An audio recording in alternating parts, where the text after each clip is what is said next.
Olá, este é o Conexão. Você sabia que o Brasil abriga a terceira maior população carcerária do mundo? Os dados são do Levantamento Nacional de Informações Penitenciárias. O Brasil só está atrás dos Estados Unidos e da China. Hoje, cerca de 700 mil pessoas estão encarceradas. E quais são os problemas que este grande número de presos no Brasil geram? Sobre isto, nós vamos conversar com a Juliana Borges, que é autora do livro O que é Encarceramento em Massa, com o Gutenberg de Oliveira, que é presidente do Sindicato dos Servidores do Sistema Penal do Rio de Janeiro, e com Andréa Amin, coordenadora do Grupo de Atuação Especializada em Segurança Pública. Muito obrigada pela participação de vocês três aqui com a gente. Nós estávamos conversando fora do ar, que é um assunto extenso, né? Então, a gente vai fazer um recorte aqui baseado justamente nesse último dado, né? Nós somos a terceira maior população. Juliana, historicamente, a gente consegue explicar como que chegamos nessa situação, nesse número tão elevado de pessoas presas? Conseguimos, né? Um pouco complexo, dão várias teses, dão vários debates, mas a gente, um dos elementos, né, que tem se discutido muito entre o ativismo dessa área é que a gente tem que pensar o Brasil, desmistificar um pouco o Brasil como uma nação harmoniosa, né? A gente sempre vende essa ideia de que nós somos um povo amistoso, né, um povo alegre, e na verdade, infelizmente, nós vivemos numa sociedade extremamente violenta, extremamente punitivista, né? Isso é desde da nossa formação, da constituição do que é o Brasil, né? O Brasil, ele se constitui já como esse país que, além da Costa do Marfim, são os dois países que têm nome de commodity, né? Então, o Brasil já surge com um direito que pretende garantir o direito à propriedade e que vai, então, se organizar de maneira a garantir esses direitos de uma classe, dessa sociedade, e para isso vai estabelecer uma série de mecanismos punitivos e de mecanismos para garantir esse status quo. Isso, né? Então, desde lá de trás, então, né? Isso é nossa raiz, né? A nossa história. Uhum. E, André, assim, a superpopulação é o principal problema no nosso sistema? É um deles. Um deles. Eu acho que talvez o principal problema seja uma falta de política nacional do sistema penitenciário e encarar o sistema penitenciário dentro de uma política criminal como um todo. A gente não tem só a investigação penal, a ação penal, a gente tem o desfecho. E esse desfecho teria que ser um desfecho positivo para a gente impedir o retorno e quebrar esse ciclo. Na minha visão, o sistema penitenciário ele tem que focar o seu olhar muito mais atento para a porta de saída, ou seja, eu preciso preparar esse egresso do sistema para voltar à sociedade de forma produtiva, para que ele não tenha que se valer do mundo criminal para então ter o sustento ou ele só encontre no crime um abraço. Ou seja, o único que me acolhe, o único que não me exige nada e que não me cobra é o mundo da criminalidade. Então, a porta de saída, para mim, é o principal. E é alta a taxa das pessoas que saem das prisões e voltam para o crime, né? Sim, segundo o Human Rights, que foi o dado assim, que me pareceu mais concreto, de 10 presos, 7 retornam. Nossa. Isso não significa dizer que eles sejam reincidentes, porque reincidência é um termo muito técnico, ele tem que ter uma condenação, enfim, ele retorna para o sistema mesmo que ele não seja um reincidente. Entendi. Mas isso por quê? Porque me parece que a porta de saída não é uma porta de acolhida, é uma porta de expulsão, mas não de acolhida. A gente vai voltar a falar mais sobre essa questão da saída e eu gostaria também da gente ouvir o lado de quem está trabalhando lá dentro, né? O agente penitenciário. Essa questão da superpopulação para vocês, Gutenberg, como é que transforma a forma de vocês trabalharem, né? Eu também tenho que ter responsabilidade de falar das causas imediatas, daquilo que eu preciso para hoje, e sem deixar de também me atentar e responsavelmente falar das questões mais a longo prazo, médio e longo prazo, que nós precisamos trabalhar no sistema para não ter esse ciclo que cada vez mais perverso, que não recupera ninguém, que na verdade só piora, mas ele não só piora o homem encarcerado, como ele adoece quem toma conta desse homem encarcerado. Ou seja, são duas perdas quase que muito quase que irreparáveis para a sociedade, porque isso tem um custo social muito grande, tanto por parte do encarceramento, quanto por parte do tomador, né, do custodiador, que é o agente penitenciário. Por quê? Para você ter uma ideia, essa superpopulação, no Alfredo Trajan, nós temos uma relação de 515 presos para um agente penitenciário. Alfredo Trajan fica onde? É Bangu 2. Aqui no Rio de Janeiro. Aqui no Rio de Janeiro. Ou seja, nós temos uma normativa, uma resolução 01, de 9/3/2009, do Conselho Nacional de Política Criminal e Penitenciária, que é um órgão do Ministério da Justiça, que dá essa relação, numa unidade como aquela, de 5 presos para um inspetor penitenciário. E a realidade hoje é de 500 Nessa unidade, segundo dados da Defensoria Pública, levantamento da Defensoria Pública, que nós fizemos até um seminário no mês de setembro, e a Defensoria Pública apresentou esses dados, na unidade Alfredo Trajan, nós temos 515 para um inspetor penitenciário. Na unidade Evaristo de Moraes, nós temos 487 presos para um inspetor penitenciário. Aí eu te pergunto, como efetivar direitos como saúde, como atendimento jurídico, como atendimento ao assistente social, para que aquele preso tenha acesso aos benefícios, tenha acesso a direitos como visita, a esses presos com essa quantidade ínfima. Nós temos ainda um problema sério no sistema penitenciário. Nós temos o confinamento de milhares de pessoas num espaço limitado. Então, as ocorrências ou intercorrências de doenças, elas existem. Tanto que o índice de tuberculose no sistema penitenciário ele é altíssimo. E nós temos também um esfacelamento do quadro de saúde. Você está falando de coisas, de pontos assim, que às vezes a gente estava até conversando aqui fora do ar. A impressão que nós temos é que a gente esquece que existem seres humanos lá dentro, né? Essa questão também, a forma como o brasileiro, a sociedade, enxerga o preso, é algo que também precisa ser trabalhado, Juliana? Com certeza, porque quando a gente vai, vamos no Brasil, a gente começa a trabalhar esse conceito do que é criminoso, né? As pessoas elas se desresponsabilizam, porque se a pessoa é criminosa, eu não tenho nenhum compromisso com essa pessoa, né? A gente acaba pensando um pouco a prisão como algo que não faz parte das nossas vidas, né? E na verdade a prisão ela tem impacto, né? Como disse o Gutenberg, na vida dos agentes penitenciários, na comunidade que está no entorno dessa detenção, na vida dos familiares, né, dessas pessoas que estão aprisionadas. Então, o sistema penitenciário, ele está dentro da sociedade, né, e a gente não pode pensá-lo apartado disso, né. André, você falou um aspecto muito interessante, que é justamente pensar que aquele preso que está aqui no Rio de Janeiro, por exemplo, ele era morador da cidade onde eu estou, né? Essa conscientização pode mudar aí, talvez, até a forma como as pessoas enxergam as pessoas que estão presas, né? Pois é, eu acho que não há uma sensação de pertencimento, como se aquele grupo de pessoas que se encontram, por exemplo, em Jericinó, no complexo de Bangu, com tantas unidades, fizessem parte do Rio de Janeiro. Então, se eles não fazem parte dessa sociedade de bem, então eles não me preocupam, até porque eles já foram afastados dessa sociedade de bem. Não há essa preocupação exatamente com o porquê estão ali, como estão ali, como sairão dali e para onde sairão dali. Mas, em verdade, um pedaço da nossa população está ali dentro. Isso é importante a gente não esquecer, né? Olha só, em 2017, uma grave crise atingiu as penitenciárias do Brasil. A gente ficou sabendo aí, vamos dar um resumo só de um mês desse ano. Em janeiro do ano passado, 60 presos que cumpriam pena em Manaus morreram numa rebelião que durou 17 horas.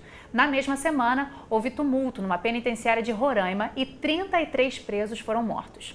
No dia 14 de janeiro, no Rio Grande do Norte, 26 pessoas morreram na rebelião da penitenciária estadual de Alcaçuz. E no fim do mês de janeiro, 200 detentos fugiram do Instituto Penal Agrícola de Bauru, em São Paulo. 90 deles foram recapturados. Todos esses episódios que nós citamos aqui aconteceram somente no mês de janeiro do ano passado. Então, a gente vê aí que a situação, claro que em janeiro houve muitos casos, né? Mas são casos que são recorrentes. A gente pode dizer hoje, Gutenberg, que vocês estão trabalhando principalmente para conter situações caóticas? Não, nós trabalhamos no controle do caos. Nós estávamos conversando ali nos bastidores. Nós fazemos isso aqui no Rio de Janeiro, eu posso falar para você, sem falsa modéstia, num espaço físico, nós temos hoje aproximadamente 50 mil presos no Rio, com um déficit de vagas na ordem de 23 mil. Então, eu te digo 23 que... mil vagas para... 23 mil de déficit. Déficit de pessoas. Quase o dobro. Uhum. Então, nós trabalhamos segundo condições precaríssimas. Confinar, fazer a execução da pena nessas condições em que o Estado que prende, deveria ser o Estado, que deva dar condições de acautelamento de homens e, consequentemente, é o que eu falo para a minha categoria, consequentemente, uma melhor condição de trabalho para o agente penitenciário, para o inspetor penitenciário. E não tem como você dissociar esse espaço de convivência, eu convivo nisso há 23 anos, você não lutando por direitos. E eu digo que o meu direito como inspetor penitenciário está intimamente ligado ao direito a melhores condições do homem no cárcere. Porque as melhores condições do homem no cárcere são as melhores condições, para mim, no trabalho. Uma coisa está ligada diretamente à outra, né? É muito difícil você fazer essa ligação, até às vezes para a própria categoria, por conta do estigma, por conta dessa afetação que nós vemos, que nós trazemos quanto cidadão da sociedade que quer mata e esfola. A sociedade quer. Para que gastar de tanto dinheiro, milhões e milhões, em manter esses homens acautelados? Mas daí nós não temos pena de prisão de morte, nem perpétua. É o que a doutora falou. Nós temos que trabalhar com o ideal ou com a esperança de que nós tornemos esse ambiente menos nocivo para a própria sociedade, porque nós estamos potencializando isso num caldo que nós não sabemos onde vai parar. Talvez o meu papel seja, às vezes, até ser criticado por uma parcela da minha categoria que não tem essa visão, que não entende nem qual é o nosso papel.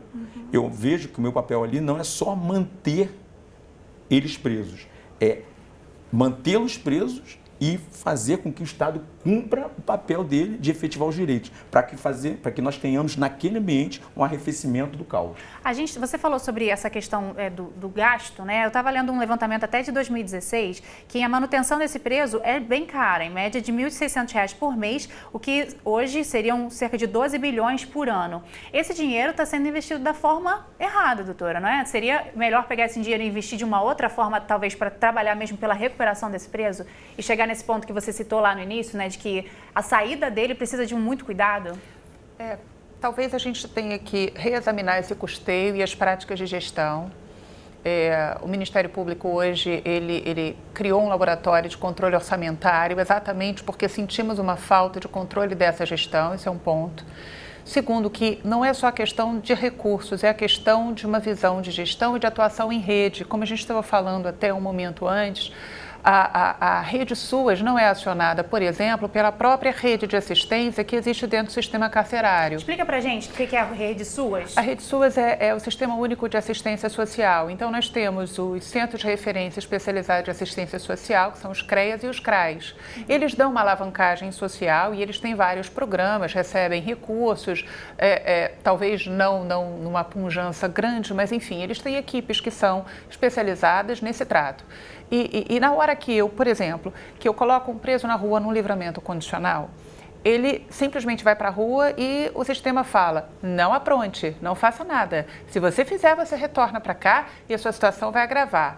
Na minha visão, a própria assistente social da unidade já poderia fazer o contato com o CREAS da área onde ele trabalha e ele se apresenta lá. Para quê? Para a gente tentar fazer uma composição. O que ele precisa? Ele precisa de um emprego? É difícil dar um emprego para um ex-presidiário. Por quê? Porque ele tem uma etiqueta. Eu sou do sistema. Mas ele precisa de uma alavancagem social porque ele está numa situação de miserabilidade. Então, ele tem que ser inscrito no Bolsa Família, que é um programa de alavancagem social que hoje nós temos mais amplo. Ele tem filhos. Ele precisa também de um equipamento educacional para esses filhos, eles estão fora da escola, ou seja, se ele sentir que ele tem um acolhimento, um pertencimento a essa sociedade organizada, talvez ele não se sinta tão acolhido por uma facção criminosa. Ele pode fazer realmente outra escolha porque ele tem escolha. Ele tem escolha, mas a gente precisa dar mais essas escolhas, porque ele sai sem perspectivas. Sim. O próprio sistema, talvez pela deficiência do número de agentes, que eu concordo plenamente com o Gutenberg, que é um sistema muito nefasto para os agentes, ele não mostra perspectiva porque não dá nem a possibilidade. Por exemplo, no Plácido de Sá Carvalho, que é uma unidade de semiaberto, ele tinha praticamente 3.000 presos quando eu fui visitar e eram 7 agentes por turno. Nossa. Então, como é que esse agente vai dar perspectivas a esse preso? Vamos dar um panorama sobre um panorama do perfil dos presos brasileiros, bem rapidamente. Olha, 94% são homens, 75% são negros e 55% têm idades entre 18 e 29 anos. Juliana, esse assunto rendeu até essa questão do seu livro, encarceramento, né? Apesar de você falar muito sobre a parte feminina, existe realmente uma relação entre o encarceramento e o racismo muito forte aqui no Brasil, né? A gente pode falar um pouco sobre isso? Por que essa população é majoritariamente negra, né? Não, existe com certeza, né? E acho que um dado importante é para mostrar as discrepâncias, né, desses dados que você apresentou. Então, 55% tem entre 18 e 29 anos, quando a população jovem no Brasil é cerca de 21%. Né? Então, a gente começa a ver essas disparidades aí dos números. E a relação racial, ela é muito, muito forte, muito presente. E isso a gente pode retomar desde o Brasil colônia, passando pelo Brasil império, república, né, até os dias atuais. Então, quando a gente vai definir... Eu gosto muito de uma pergunta que a Angela Davis, que é uma filósofa norte-americana, faz, que a gente precisa começar a se perguntar quem define o que é crime e quem define quem é o criminoso, né? Porque a gente pode começar a discutir, por exemplo, na época do Brasil Império, a gente teve a capoeira, né, como tipificada como crime, né? Então a gente precisa começar a discutir um pouco na sociedade brasileira o que a gente está definindo como crime, né?